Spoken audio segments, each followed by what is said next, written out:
సెంటర్లు కానీ, టీకాలు వేయించడం కానీ, వ్యాక్సినేషన్ చేయించడం కానీ ఇవన్నీ చేశారు. కొంతమంది అడుగుతున్నారు కదా, ఏం చేశారు మీరు సేవను అడుగుతున్నారు కొంతమంది, వాళ్ళకి ఏం చెప్తారు? అదే సార్, నేను అంటే చిరంజీవి గారి గురించి చెప్పాలంటే ఒక చిన్న మాటతో వివరించేది కాదు. నేను అందుకనే స్టార్టింగ్ నుంచి మద్రాసు దగ్గర నుంచి నేను వచ్చింది కూడా ఇదే. సమయం తక్కువ ఉంది, త్వరగా చెప్పండి ప్లీజ్.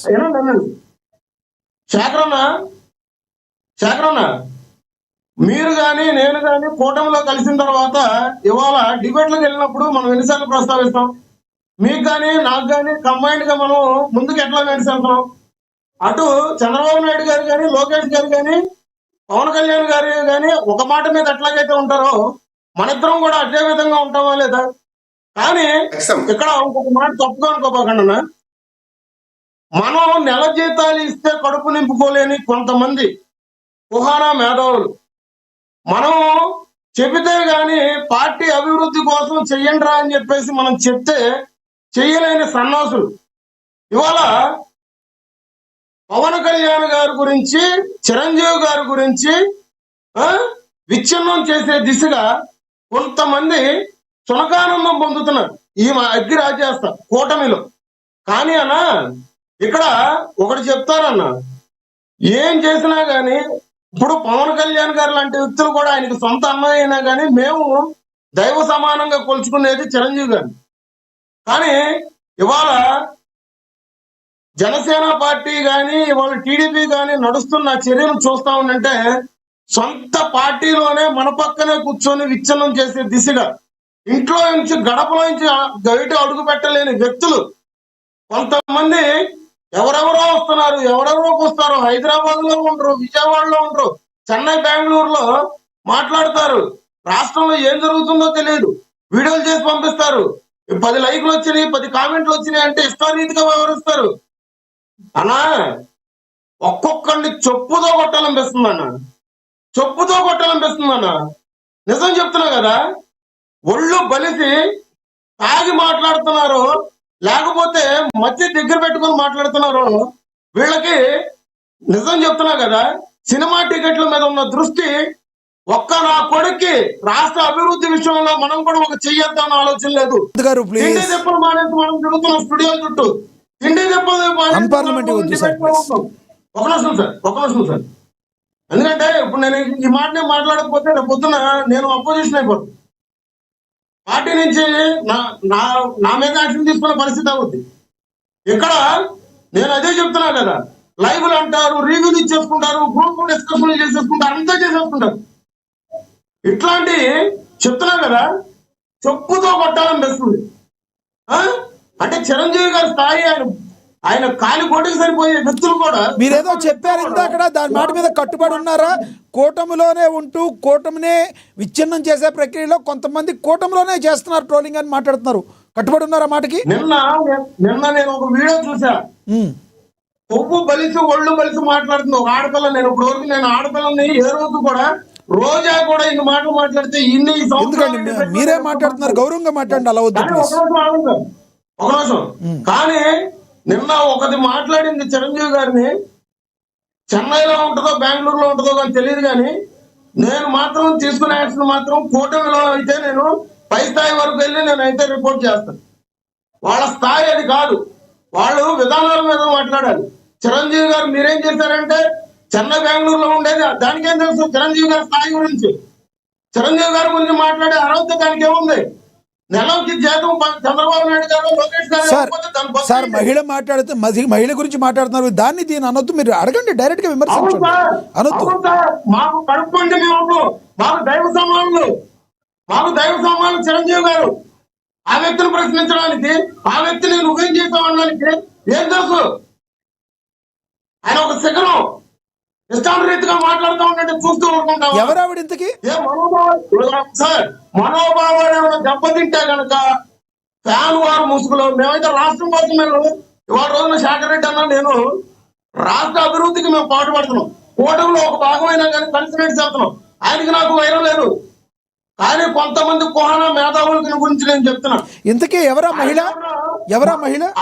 వాళ్ళ మనోభావాలు దెబ్బతింటే మడిచి అంకల్తో పెట్టుకోమండి. ఎవరా మహిళ ఇంతకీ? ఎవరి గురించి చెప్తున్నారు మీరు? హ్యాష్ ట్యాగ్ అనే ఒక టీవీ ఛానల్ గురించి చెప్తున్నాను. హ్యాష్ ట్యాగ్ ఓకే ఆ, చెప్పండి. అది సో రైట్ లక్ష్మణరావు గారు కంక్లూడ్ చేయండి, మళ్ళీ ఇస్తాను సార్ మీకు. లక్ష్మణరావు గారు కంక్లూడ్ చేయండి 2 minutes ప్లీజ్.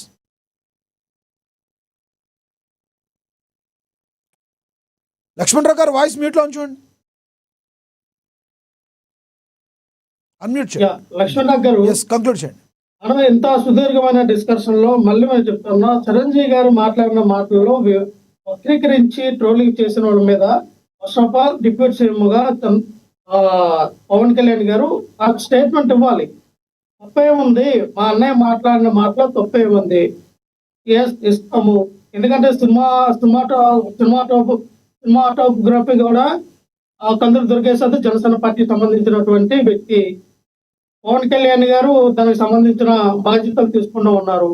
సో ఆ యొక్క నందవర్ధులు ఇవ్వాలన్నా, ఆ ఫిల్మ్ ఇండస్ట్రీ డెవలప్మెంట్ కోసం మీరు అనేది ఏంటంటే సొంత అన్న కోసం ఎప్పుడు కూడా పరితపించే డిప్యూటీ సీఎం పవన్ కళ్యాణ్ గారు అలా ట్రోల్స్ చేసే వాళ్ళని కూడా కనీసం ఆపలేని దయనీయ స్థితిలో ఉన్నారంటారు మీరు. అంతే కదా సార్. ఇప్పుడు మాకు బాధ అనిపించింది సార్, యాజ్య ఒక చిరంజీవి అభిమానిగా. నేను చిరంజీవి అభిమాని, మీకు తెలిసిందే. పార్టీలు వేరవచ్చు, వేరు పార్టీలు ఉండొచ్చు. చిరంజీవి గారికి అనేక రకాలుగా అనేక ప్రాంతాల్లో ప్రపంచవ్యాప్తంగా అభిమానులు ఉంటారు పార్టీలకు అతీతంగా. అటువంటి గతంలో ఇదే బాలకృష్ణ గారు వాడోడు ఈడోడు అన్నప్పుడు కూడా బాధపడ్డాం. అదే పవన్ కళ్యాణ్ గారు ఆ రోజున మా అన్నయ్య అటువంటి మాట అనకూడదని అంటే ఇంకా గౌరవించేవాళ్ళం. ఎందుకంటే రాజకీయాలు మనకి లబ్ధి కోసం మనం రాజకీయాలు చేస్తాం. అరే మనకి లబ్ధి చేకూర్తే చాలు, మన ఇంట్లో ఆడవాళ్ళు తిట్టినా, మన ఇంట్లో అన్నదమ్ములు తిట్టినా, మనం ఏ తిట్టినా పర్లేదు, మనం భరించేద్దాం, మనకు కావాల్సిన దానికి మనకు వస్తే చాలు అనుకుంటావా. నేను ఇప్పుడు కూడా చెప్తా ఉన్నా, ఎస్ పవన్ కళ్యాణ్ గారు అది తప్పే ఉందండి. మీ అన్నగారు అన్నారు పక్క రాష్ట్రం ఏదో పాకిస్తాన్ లో ఉంది, ఆఫ్ఘనిస్తాన్ లో ఉందని అనలేదే. మన రాష్ట్రం పక్క రాష్ట్రం మన రాష్ట్రం అని అన్నారు ఆయన. దాన్ని తప్పుగా ట్రోలింగ్ చేయడం ఎందుకు, మాట్లాడటం ఎందుకు? నేను ఒకటే చెప్తాను సార్ క్రిస్టల్ క్లియర్ గా, మళ్ళీ దీని మీద చర్యలు తీసుకోండి. ఎందుకంటే గతంలో 2014 అధికారంలోకి వచ్చినటువంటి చంద్రబాబు నాయుడు గారు 2014 నుంచి 2019లో కూడా సినిమా ఇండస్ట్రీని పిలిపించి ఆంధ్రప్రదేశ్ లో మీకు స్థలాలు ఇస్తాం, మీరు సినిమా ఇండస్ట్రీని డెవలప్మెంట్ చేయండి అని అలా జగన్మోహన్ రెడ్డి గారు పిలిపించారు. జగన్మోహన్ రెడ్డి స్థలాలు ఇస్తానన్నారు, ఇచ్చారు కొంతమందికి.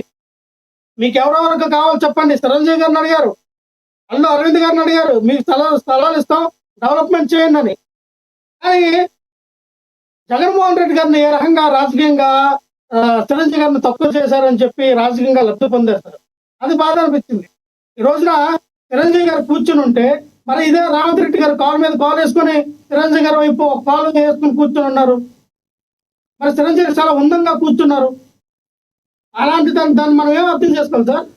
రేవంత్ రెడ్డి గారి గురించి ఎందుకల్లా రేవంత్ రెడ్డి గారు మీరు కాలు మీద కాలు వేసుకుని మా అన్న పక్కన కూర్చుంటావా, మా అన్నయ్య అలా కూర్చుంటే ఎందుకు కాలు మీద కాలు వేసుకున్నావు అన్నది పేరే సార్. వక్రీకరించడానికి, అది వక్రీకరించి రాజకీయం చేయడానికి చాలా కోణాలు ఉంటాయి సార్. అది పవన్ కళ్యాణ్ గారు ఆ రోజున ఓట్లు దండుకోవడానికి పీక్ స్థాయిలో వైఎస్ఆర్ పార్టీని ఇబ్బందికర పరిస్థితుల్లో పెట్టడానికి మా అన్నయ్య నమస్కారం పెట్టి ప్రతి నమస్కారం పెట్టలేదు, సంస్కారం లేదని పెట్టారా వ్యక్తులు ఈ రోజున చిరంజీవి గారి గురించి ఇంత అవమానపరిస్తే ఎందుకు మాట్లాడలేకపోతున్నారు సార్? రైట్ మీ అభిప్రాయం అర్థమైంది. ఎస్ అభిప్రాయం అర్థమైంది. ఎస్ శేఖర్ రెడ్డి గారు కంక్లూడ్ చేయండి ప్లీజ్. సార్ ఇప్పుడు తెలుగుదేశం పార్టీకి ఆ ట్రోల్స్ కు ఎటువంటి సంబంధము లేదు. ఓకే, దాంట్లో అది బ్లాంకెట్ స్టేట్మెంట్ సార్. Yes. రెండోది, చిరంజీవి గారు మాకు పవన్ కళ్యాణ్ గారి సొంత సోదరుడు, పెద్ద సోదరుడు. మాకు ఆయన మీద తగినంత గౌరవం ఉంది. ఈ రాష్ట్రానికి సంబంధించిన వ్యక్తి, పెద్ద మెగాస్టార్. ఎక్కడ కూడా మేము ఆయన్ని తప్పుపట్టాలనే పరిస్థితులు మేమైతే లేము. కాకపోతే కొంతవరకు ఉన్న అభిప్రాయం ఏంటంటే, ఆ అకేషన్ లో మాట్లాడకుండా ఎక్కడైనా ఒక చంద్రబాబు నాయుడు గారికి ఒక లెటర్ రాయడము, అంటే ఈ రోజు దాసరి నారాయణరావు గారి తర్వాత సినీ పరిశ్రమకు పెద్ద చిరంజీవి గారే, దాంట్లో నో డౌట్. సో కొంత పవన్ కళ్యాణ్ గారు ఉన్నారు, మరి ఆయనకు ఒక ఫోన్ కాల్ చేయడము, లేదంటే ఈరోజు కందులు దుర్గేష్ గారు ఉన్నారు, ఆయన్ని పిలిపించి అయ్యా బాబు ఇది ఇట్లా పరిశ్రమ కొంత బాధపడుతోంది, మీరు సరిగా పట్టించుకోవట్లేదు, కొంత ఇది ఇట్లా వెళ్దామని మరి ఆయన ఒక మాట పిలిపించి మాట్లాడాడు, బాగుండేది అనేది కొంతమంది న్యూట్రల్ పీపుల్ మాట్లాడుతున్నారు తప్పితే ఆయన మాట్లాడిన మీరు అవార్డ్స్ ఇస్తే బాగుంటుందనే దాంట్లో ఎక్కడ ఎవరు ఏం దాని గురించి బాధపడట్లా. కాకపోతే పక్క రాష్ట్రంలో తెలంగాణలో జరుగుతున్న ఒక అవార్డు ఫంక్షన్ లో మన ఆంధ్రప్రదేశ్ ను మనము కొంత దిగదార్చుకోవడం ఎందుకు, మన పరువును మనం తీసుకోవడం ఎందుకు అనేది కొంత వాదన అయితే నేను Right, శేఖర్ రెడ్డి. గమనించా. బట్ అదర్వైజ్ సార్, ఆయన వ్యక్తిత్వం మీద కావచ్చు, లేదంటే ఆయన గొప్పతనం మీద కావచ్చు, ఆయన క్యారెక్టర్ మీద కావచ్చు, ఎవరు ఏం మాట్లాడినా అది తెలుగుదేశం పార్టీకి ఎటువంటి పరిస్థితిలో సమర్థించదు, మేము ఎటువంటి పరిస్థితిలో ప్రోత్సహించము, అది తీవ్రంగా ఖండిస్తాం. Right right sir right. Yes Lakshmikanth garu conclude చేయండి. ఎవరైతే ఏదైతే అన్నారో పవన్ కళ్యాణ్ గారికి ఒక మాట చెప్పి స్టేజ్ మీద అది ఉండాల్సింది, లేదంటే కొంతమంది మనోభావాలు దెబ్బతిని ఉండి పాపం అలా చేసుంటారు అని చెప్పి శేఖర్ రెడ్డి గారు అంటున్నారు. యాక్సెప్ట్ చేస్తారా? ముందు పవన్ కళ్యాణ్ గారికి చెప్పి నంది అవార్డ్స్ ఇప్పించు తమ్ముడు, చంద్రబాబు గారితో మాట్లాడు తమ్ముడు అని ఒక మాట చెప్తే బాగుండేది అంటున్నారు. యాక్సెప్ట్ చేస్తారా? సార్ నేను ప్రజెంట్ ఇప్పుడు ఆయన ఏమన్నారు, చిరంజీవి గారి స్టేజ్ మీద పక్క రాష్ట్రంలో ఉన్న చంద్రబాబు నాయుడు గారు కానీ ఆ ఓట్ల విషయంలో ఒకసారి పెద్ద మనసు చూసుకోండి అని అన్నారు. అంటే సినీ పరిశ్రమ హైదరాబాద్ నుంచి మళ్ళీ కొత్తగా ఆంధ్రప్రదేశ్ లోకి రావడానికి కొంచెం భయపడుతున్నారు. ఎందుకంటే జగన్మోహన్ రెడ్డి గారు పాలన చూశారు కదా సార్, 2019 నుంచి 24 వరకు 3 రాజధానులు అన్నారు. ఇప్పుడు రేపు పొద్దున మళ్ళీ జగన్మోహన్ రెడ్డి గారు లేకపోతే చంద్రబాబు నాయుడు గారి తర్వాత ఇంకో వ్యక్తి ఎవరో వచ్చి మాకు ఉత్తరాంధ్ర ప్రత్యేక రాష్ట్రంగా కావాలంటే మళ్ళీ సినీ పరిశ్రమ ఇంకొక 20 సంవత్సరాల తర్వాత ఇంకెక్కడికైనా వెళ్ళిపోద్దా? పునాదులు వేసుకున్న స్థాయి నుంచి మళ్ళీ పాతాళంలోకి పడిపోయినప్పుడు వెళ్ళిపోయే పరిస్థితి కదా. అందుకనే ఎప్పుడు కూడా చిరంజీవి గారు మీరు అక్కడ మాట్లాడిన మాటలు తీసుకుంటా ఉంటే వినమ్రంగా అడిగారు. దానికి తగ్గట్టుగా కానీ పూర్వాల కందులు దుర్గేష్ గారు కూడా అదే రీతిన ఇప్పుడు ప్రజెంట్ ఏంటంటే చిన్నగా అందరూ వస్తున్నారు, ఇక్కడ షూటింగ్లు అయితే జరుగుతున్నాయి. ఎందుకంటే సార్ సినీ పరిశ్రమకు సంబంధించి షూటింగ్లు ఆల్మోస్ట్ మీకు రాజులు అమృతం అటుపక్కనే వైజాగ్ అటే జరుగుతూ ఉంటాయి సార్. అటు జరిగిన తర్వాతే ఇప్పుడు డెవలప్మెంట్ అవుతుంది. కొన్ని రోజుల్లో మేమైతే ప్రత్యేకంగా మేము తీసుకుంటున్నాం, ప్రభుత్వం కొన్ని తీసుకోవడం పరిష్కారాలు వీటికి పరిష్కారం కూడా మేము ఇంటర్నెట్ మేము చూస్తామని చెప్పేసి కూడా దుర్గేష్ గారు చెప్పారు. కానీ ఇక్కడ పవన్ కళ్యాణ్ గారు ఏదో డిప్యూటీ సీఎం గా ఉన్నారనో, లేదంటే చిరంజీవి గారు ఒక సినిమా స్థాయిలో ఇంటి వ్యక్తులుగా ఉన్నారనో, తమ్ముడు నువ్వు నంది అవార్డుల గురించి మాట్లాడాలంటే అట్లాగా చేసే ఇది మెగా కుటుంబంలో అయితే నాకు ఇప్పైతే లేదు సార్. ఎందుకంటే ఇప్పుడు మీరు ఇంకో మాట చెప్పాలంటే మరి ఆ రోజు జగన్మోహన్ రెడ్డి గారి దగ్గరికి వెళ్తున్నప్పుడు మరి పవన్ కళ్యాణ్ గారు మరి మాట్లాడచ్చు కదా బీజేపీ వాళ్ళతో, ఏమండి? మరి ఆ రోజు ఎందుకు చేయలేదు? ఇక్కడ ఒక విషయం, చిరంజీవి గారు పవన్ కళ్యాణ్ గారికి అన్నయ్యే. ఆయన సినీ పరిశ్రమకు సంబంధించిన వ్యక్తి, ఈయన ప్రజానాయకుడు, అక్కడ వరకే. అంతేగాని ఇంట్లో సందర్భాలు నంది అవార్డుల గురించి వాటి గురించి వీళ్ళు చర్చించుకునే సమయం లేదు. ఇవాళ రోజున మీకు తెలియదే ఉంది, ఆల్మోస్ట్ పవన్ కళ్యాణ్ గారు ఏపీలోనే రాజకీయాల్లో ఎంత బిజీగా ఉన్నారో ఆయన శాఖల ప్రకారంగా మీరు చూస్తూనే ఉన్నారు. ఇప్పుడు అన్నయ్య ఒకటేను తమ్ముడు ఒక దారిని ఆయన చూసే రకం కాదుగా.